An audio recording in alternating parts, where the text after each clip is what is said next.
Judy Stiles. Thank you for joining us this week on Newsmakers. Well, voters in Jasper County are heading to the polls for a number of issues, maybe school districts or cities, but also countywide there's an issue on the ballot. We're going to look at that today on Newsmakers. Joining me, Erik, Theis, and Darieus Adams. Thank you for being here today. Thanks for having us. Your proposed sales tax, what's on the ballot? This time again, perhaps people are saying, well, didn't we vote about this a couple of years ago? So maybe if you could start off some background, what we're looking at. Exactly. It'll be called Proposition 1, and there is a tax on there now. In 2016, the voters passed a sales tax that allowed us to build the Jasper County Juvenile Justice Center, which we're going to actually bring online this Friday, so we're very excited about that. And that was a tax that had a sunset of 7 years on it, or until the project was completed. So the good news is that we'll have that building online, but our sales tax has been a bit ahead of schedule, and so we want to go ahead and pay that off as soon as we can, and then ask the voters to extend that tax for another 15 years to allow us to build a new Joplin courthouse, expand our jail, and then do interior renovations to our Carthage courthouse. So this is something that's kind of carrying over from the project you had the first time. That was a high priority that time, the juvenile center. We said we need to take care of this. We were shut down. The fire marshal actually shut us down as an unsafe building, and so we really had to kind of put our heads together and say, what do we need to do? And so we put together a plan and took it to the voters, and they saw the need and they passed it at that point. So, as you said, that's very important to make that point, that it's already there, the tax is already in place, we're just asking to extend it for a longer period of time. So these projects we're talking about are also tied to the justice system then as well. Yes, and so Phase 2 is obviously what we're talking about in April, and you know, one of the things that I appreciate is that the county has been very transparent in this whole process. I mean, in 2016 we said that we wanted to do those the Juvenile Justice Center and the Carthage Courthouse with the expectation that, you know, in Phase 2 we work on some other major infrastructure projects that are desperately needed. Well, the Carthage Courthouse did have some projects through that first proposal. That's true. We did a lot of the exterior work. We did some masonry restoration, tuck pointing, ceiling, different things outside. Internally, we put in central heat and air, which we'd never had before, oddly enough. We were still operating window air conditioners? Exactly, in a boiler system. We didn't even have hot water. So we're able to accomplish all of that, and we did some ADA accessible restrooms, which we hadn't had before. The people who are watching, maybe they're not familiar with the history of the Carthage Courthouse and its age and the unique aspects of it. It's a treasure. There's no question it is. Traveling around the state, in my job, I've got to visit a lot of different courthouses, and by far ours is, in my opinion, the nicest, but if not, certainly the top 2 or 3. It was started in 1894 and completed in 1895, so it was a labor of love, I'm sure, but it's a gorgeous building. We need to do everything we can do to save it. So keeping a building that's over 100 years old, keeping it going is a big challenge. Everybody that owns a home, you know, those buildings take a lot. That's true, and it's also a very vital piece of Carthage. I mean, quite honestly, you know, when you have the magnitude of people that come through there every day, we consider ourselves a great business partner of Carthage, and we want to stay there, and we want that courthouse to remain an active and vibrant courthouse. Of course, Jasper County is, I guess, somewhat unique, maybe, because we have another courthouse in Joplin. Right, right. And so, yeah, so go back in history a little bit. The Joplin Courts building was built in 1975. At that time, there was around 2,100 cases that were filed with the court. But over the years, as a matter of fact, when it first was built, the ground level was actually a parking garage. And so over the years, because of the number of cases that, you know, the growth of the county, et cetera, they had to repurpose it several different times, and now the downstairs or the ground floor is where the county offices are and the prosecuting attorney and that type of thing. But fast forward to 2017, we've seen a 700% increase in the number of cases that were filed with the court, and that year was 17,000 in 2017. So, you know, and we're still utilizing the same space. So obviously that's causing a lot of infrastructure problems, as well as being able for the court to function appropriately. So it's a challenge for the courts as far as backlogs, not being able to, you know, get as much. You have more to deal with, but not more space to deal with it. Right, and so what we're finding is there's a mixing of litigants. The courtrooms and also the hallways, well, they're not even lobby areas, they're actually hallways. They're about 8 feet across. Typically on a court day there would be over 300 people in there, and so it's overcrowded, and it causes and poses a lot of issues in that regard. Right. Well, we're going to talk about some of those issues and some of the items. I know you have a PowerPoint presentation that'll help people visualize, because when you're talking about spending money to build something, people want to see what are you talking about and Sure. why you want to do that. So if we can, let's start with some of the points on the PowerPoint and what we're looking at when people say, well, what projects are involved? Here's, what are some of the issues? Now, this is the Joplin you were just talking about. Yes, this is in the Joplin Courts building, and so this is a typical day in court. As you can see, the hallways are extremely crowded. We also have another issue of inmates being escorted through those hallways, which is obviously a safety risk for not only the sheriff's deputy that's escorting that person, but also for litigants that are out in the hallway. Obviously that's a flight risk and a safety risk, and so we want to, in phase 2, find a solution to that problem. The other issue is that, and this actually happened about 4 weeks ago, that we had a victim of a offense, assault offense as a matter of fact, and she was waiting for court in that crowded hallway, and the perpetrator sat next to her. So they couldn't sit in separate spots. There was the only place to sit down. That was the only place to sit down, and obviously, here's a lady that's coming to the court system to seek justice, and she's terrified. Court's a pretty intimidating place in of itself, and she's waiting for her time in court, and then the alleged perpetrator sits next to her. She was terrified, so she got up and left, and so they had to dismiss the case, unfortunately. And so that's a real travesty of justice, and it's a shame, because it's the only reason why that happened is because we don't have the appropriate space to conduct court, and so we want to remedy those situations so as space well. being one of the big challenges and what you're looking at when you're looking at the courthouse and being able to make those changes here in Joplin. Safety as well as space then, obviously. Right, and so part of the space issue is we're unable to appropriately sequester our jurors. And as a matter of fact, people that serve on our juries have to use the same public restroom as the individuals they're passing judgment against. Again, that compromises the process. As a matter of fact, in the last 2 years we've had 2 jury mistrials as a result of that, one of which was a murder trial. And so, we just can't have that. And so we're trying to find solutions that will help remedy that. Now, anybody that's visited the Joplin Courthouse knows that you have to go through an X-ray, I call it machine, a security check. Right. So yes, it's supposed to be a secure facility, and we do our best with what we have. But if you can go back on the slide that shows the security before. check, right? Yeah, perfect. So as you can see in this slide, there's the door that's open on the right there. That's actually before you go through the security process, so you can actually bypass it altogether. Take a left and you're past the... That's right, and so that's obviously a problem. The other issue is the bottlenecking that occurs. Unfortunately, the elevator only holds 3 people, and so we get a bottleneck in there, which causes problems for the security officers as well as people that are trying to pay taxes, which is located right by the elevator in the Joplin Courthouse. And a lot of the viewers will know that because they pay their taxes, and that just causes a lot of problems in there. And so we need to remedy that. Great. So we're talking about upgrading. I know from the County Commission standpoint, I'm sure you're well aware of these challenges over the years of serving on the Commission. Yeah, sure. Just like Erik said, you deal with it every day, and you go over there and you just witness frustration that the people have, and even to some point being scared. And Erik can share the story probably better than I, but we had a man that came in that wanted to absentee vote and happened to be on a busy court day, and the county clerk's on the 2nd floor, Right. and so which is right where the You court. have to take the elevator to go up there to the same floor. And so what he had to witness and experience, just because he was there to do his civic duty and to vote, was horrible. And Erik had to actually physically help the man out. Yeah, he was terrified. What had happened was he came up there during a busy day in criminal court, and a fight broke out in the hallway.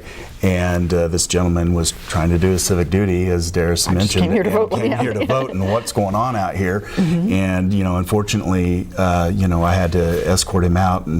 But that shouldn't happen here. I mean, we need to provide a safe place for people to do their county business and to handle their court affairs, and we just can't do that right now. Okay, so the Joplin courts, what about the Carthage courthouse? You said you did some exterior work. What are we looking at some of the challenges now? And now we want to turn our focus inside. We're going to first off, address security concerns. We only have one elevator there, which is a common elevator. When we bring up people that are coming to trial that are inmates waiting for their So you have a chance similar of trial. problem. Exactly, and so they commingle all the time. On the third floor, our waiting room there, and we have family court up there, which is probably one of the most contentious courts there is. You know, you can imagine if you're getting ready to lose a child or getting a divorce or whatever, we can't separate those people. So we're going to spend a lot of dollars and a lot of efforts on security first and foremost, and then we'll try to modernize what we have, because certainly this is an old building that we've basically ignored, and it's time to spend some money on there and upgrade the courtrooms there. And then we'll add a new courtroom on the second floor that will allow us to do jury trials and be a bigger courtroom. Will accommodate more people. So basically the same structure, but reallocating some space within it and working things around along those lines. Exactly, and then some on statics too. The other aspect is the county jail. Right, so the county jail is overcrowded, you know, because of the number of cases that we mentioned. Right, increasing cases, you're going to have more people waiting for those cases. Right, and so the county jail is the population, or the capacity I should say, is 183, and we're averaging around 230 inmates. And so obviously that poses a significant issue to the jail personnel, obviously the operations within the sheriff's office, because we can't appropriately classify those inmates. And so when I talk with the sheriff about that, it's very simple. I mean, when you have somebody that's experiencing either a medical problem or they may have a mental illness and they're acting out, when you don't have a place to take them, that causes a lot of security concerns for everyone else, including the law enforcement personnel that are operating the facility. And so we're wanting to do an expansion there to give them the ability to appropriately classify the inmates and to provide a safe environment for everybody that's in the facility. So as the justice system grows, you have to have the housing available, but also sounds like the services as well, that we don't need just more beds. We don't need to say we need more places for people to stay. Right, and so, yeah, that's a good point. And one of the things that the sheriff is really forward thinking on this, one of the areas that's a major concern is visitation. And when I say visitation, I'm not necessarily talking about family visitation. I'm talking about court personnel and attorneys.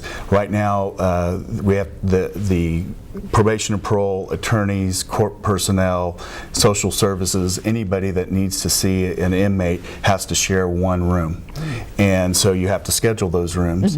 And so you can see that would be problematic with 230 people in the building. Fill them in throughout the day. Yeah, right. And how do you get that done? And so part of this project will be to expand that visitation area so court personnel can do their jobs appropriately. Because what happens is for example, when attorneys don't see their clients, that just delays the process, which delays justice, right? And so we want to remedy that situation. So, you know, the court cases that end up in the courthouse are being delayed because they can't deal with things before they even get to the courthouses, in other words. And I think just the way we do business in general has changed too over the years. And here again with our sheriff and Erik being forward thinking and kind of thinking outside the box, and I realized that a lot of our inmates either suffer mental illness, and as you can think back, we had state hospitals that would house those people. Those don't exist anymore. They're basically gone, and so now they end up in our jail. And the other portion of that, and the other piece of that, would be people that are addictions.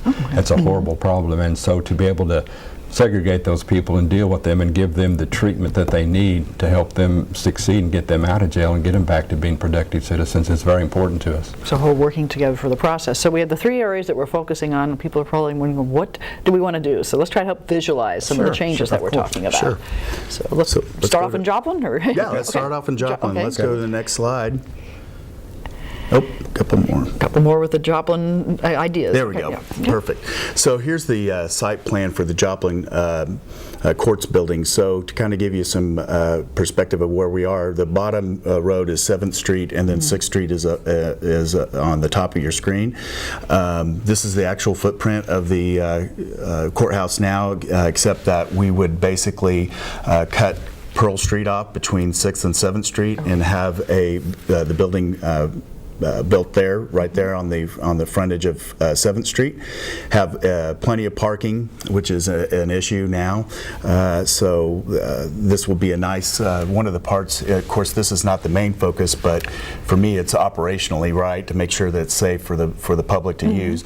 But aesthetically, it will be a nice building that will help with the revitalization So we hear a lot of downtown. about downtown redevelopment. This will fit into that plan for the future for the city. Absolutely, absolutely.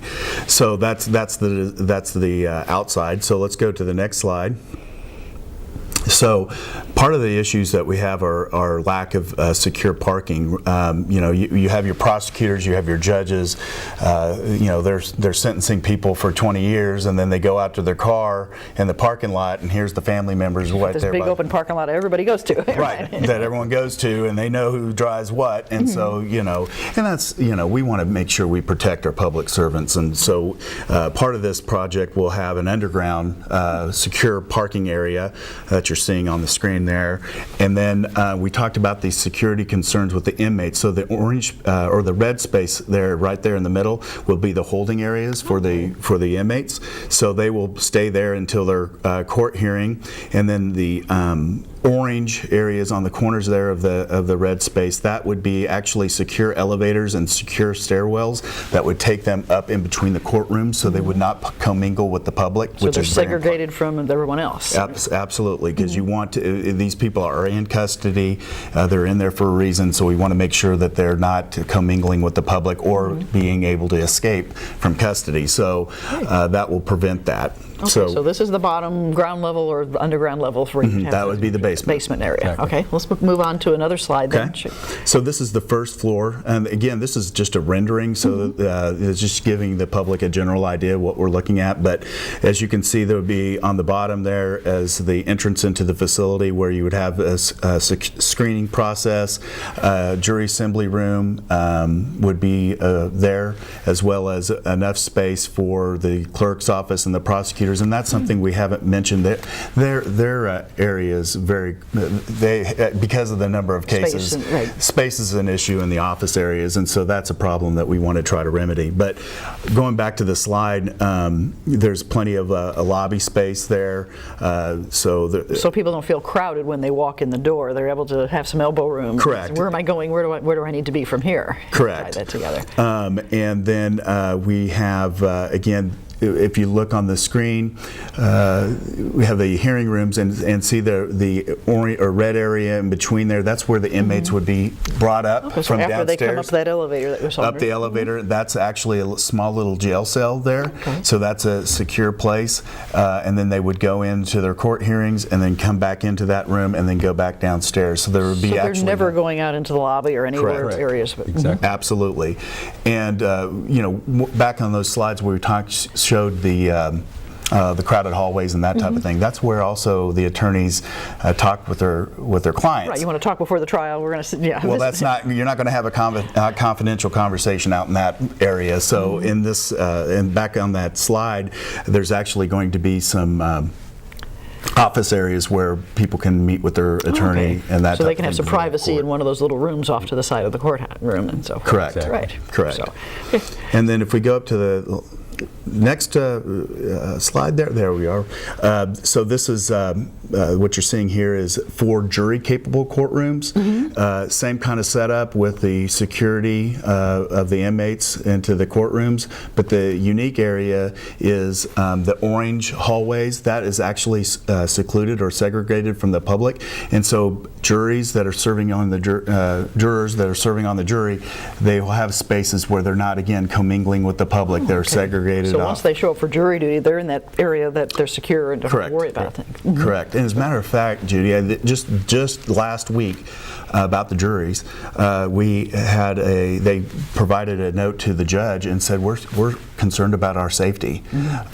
We want to provide a space for people in a facility that can actually work the way it should be. Jurors are doing their civic duty by giving their time and serving on those That's juries. right. And they don't need to be feeling intimidated and that type of thing. We want to make sure that we provide them the most safe and secure area to do their civic duties. So the Joplin facility being one major part of this project, the existing courthouse will remain standing while you would be working on the new project? Right. That would be the plan. Okay. So the Now, step-by-step I know Darieus process. has some, there's going to be some logistics, Right. that we'll have to work with those, especially with the parking, but And that's basically the plan now. If people would, being curious and want to go by and look, basically where the old First Baptist Church stands now, that would be where the new courthouse would Okay. go there and then go west. So we would be able to have our construction project there and still really be able to continue to do business as we do now in the old courthouse. Okay, from so the it'll be a existing phase-by-phase project. Exactly. And as you talked about the juvenile center earlier, we had to have temporary facilities while you were building it. Right, exactly. Working things Very good together. point. So we have the Joplin aspect, and we also have the courthouse then.